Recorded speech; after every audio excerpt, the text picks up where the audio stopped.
മൂവാറ്റുപുഴ നഗര റോഡ് വികസനത്തിന്റെ ഭാഗമായി സ്ഥാപിച്ച കൈവരികളിൽ വാഹനം ഇടിക്കുന്നത് പതിവാകുന്നു.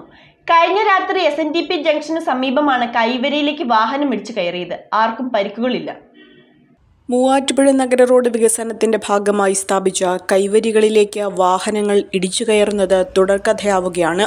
കൈവരികൾ സ്ഥാപിച്ച് 1 മാസം തികയുന്നതിന് മുൻപേ നിരവധി അപകടങ്ങളാണ് നഗരത്തിലുണ്ടായിട്ടുള്ളത്. കഴിഞ്ഞ രാത്രി മൂവാറ്റുപുഴ SNDP ജംഗ്ഷന് സമീപമാണ് അപകടമുണ്ടായത്. ഈ ഭാഗത്ത് വീതി കുറവും വളവുമുള്ളതിനാൽ അപകടങ്ങൾ പതിവാകുകയാണ്. ഇവിടെ റോഡിന്റെ വീതി കുറച്ചുകൂടി കൂട്ടണമെന്നാവശ്യപ്പെട്ട് നാട്ടുകാർ അധികൃതരെ അറിയിച്ചിരുന്നെങ്കിലും അതിന് തയ്യാറായില്ലെന്നും ആക്ഷേപമുണ്ട്. ഈ ഭാഗത്ത് കാനകളില്ലാത്തതിനാൽ തന്നെ വീതി കൂട്ടുന്നതിന് യാതൊരു തടസ്സവും ഉണ്ടായിരുന്നില്ല.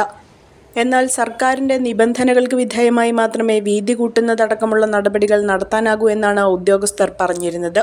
ഇതിനു മുൻപും ഇതിനപ്പുറവും ഇപ്പുറവും അപകടങ്ങൾ ഉണ്ടായിരുന്നു. കൈവരികൾ പൂർണ്ണമായും തകർന്ന സ്ഥിതിയാണ് ഉള്ളത്. ഗതാഗത സംവിധാനങ്ങൾ പഠിക്കുന്നതിനും പ്രാവർത്തികമാക്കുന്നതിനുമായി കഴിഞ്ഞ ദിവസം നാറ്റ്പാക് സംഘം മൂവാറ്റുപുഴ നഗരത്തിലെത്തി പരിശോധനകൾ നടത്തിയിരുന്നു. ഇവരോട് കൃത്യമായി പൊതുജനങ്ങൾ ഇതേ സ്ഥലത്തെക്കുറിച്ചുള്ള വിവരങ്ങളും നൽകിയിരുന്നു.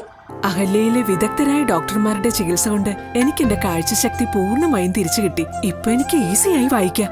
നേത്ര സംരക്ഷണത്തിന് നമ്മുടെ Ahalya. Ahalya foundation eye hospital, കേരളത്തിൽ എല്ലായിടത്തും.